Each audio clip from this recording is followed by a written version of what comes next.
pahayag, sige palagto, baka di kayo na-inform na ngayon ay halimaw na yung batang uhugi na dati nyong in-ignore. Bilang patunay na di kayo bagay ihanay sa dati nyong in-store. Ngayon sa lakas ko pag bumundol, yan ay hanggang Japan pag nagpalindol. Kamusta lahat ng mapagmaliit, ngayon yung subukan man lait ulit. Ganyan lang talaga yung mga inggit, galit na galit sila sa malulupit. Kaya pasensya pag may nahagip, sarap ba sa piling ano masakit. Ganyan talaga paglaban sa loob mong humanga at pagtakot mong bumili.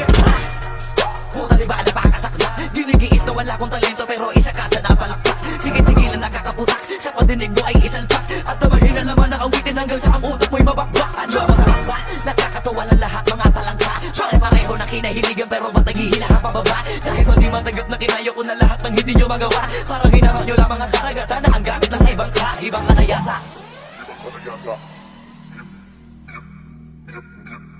Ibang ka na yata. Squawk! Ibang ka na yata. Lahat na may maling tono, makakababa na sa trono. Handa naman akong pakinggan kayo, wag nyo lang ako gawin bobo. Bueno, eto na ang malinaw na sagot ko sa napakalabong tanong ko. Bakit ako sumusulot o kapatunayan na hindi ako patapon? Alam nyo ba yun? Malamang hindi kasi hindi kayo alisto. Sa sobrang bulag nyo sa katotohanan, lahat kayo ay pinanis ko. Hindi na uso dito, palawakan ng koneksyon. Kundi ka isasabi hasa malabong makakuha ng atensyon. Hindi ako nakipag-unahan pero bakit ako nasa harapan? Samantalang yun dapat pagtulakan sa likuran, sila pa ang napag-iwanan. Ako pa ang dapat na alisin o baka di pa di napansin. Kung tutuusin ay mas malaging mo o galing pala yun nagmamagaling. Lokohin nyo lelang nyo, wala na kayong mauulol pa. Sa panahon na to sa listahan na mahusay ako ay nakaburda. Lahat mahiya, walang hiya na ngayon yung matagal yun ang kinutya. Paano ba yung panahon ko naman dahil yung panahon nyo ay tapos na? Shout out to my boy Flo G. I'm gonna kill this shit right now. Yeah. Pen. Ang mundong ko'y lunod sa inggit, puro linta ko magsisiksik. Kapag may bago na ko antimano, tingin na agad nagsusumiksik. Kaso iba ko pag may nakita ko, meron na agad ako na bagong plano kung paano maglaho yung taong ayaw mag-iba. Yung papalitan ko na ng bago.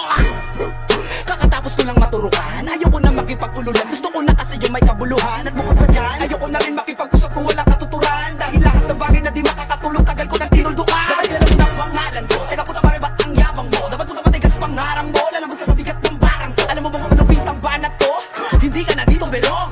Tangina mo pag kami nang yamot sa'yo, dapat hindi ka bikol. Paano mo nasabi na hindi ko kaya makipagsabayan sa mga ganito pataya? Kaya kung tapakan na pangalan mo, putangin na mo ngayon sino sa magaling. Isang baheng para sa mga praneng. Hanggat wala akong nakikitang duguan, wala akong masuntukan. Pag naakit langit sa'kin kahit di ka lumapit, gamit karit, ibibitin ka ng patiwarik. Habang umiiyak at sumisigaw ng bakit matik sa'kin. Grabing pasakit to pag sumabit, hindi pwedeng hindi magpapanik. Matakot ka na pag ako ang nagalit. Ako ang tulay mo patungo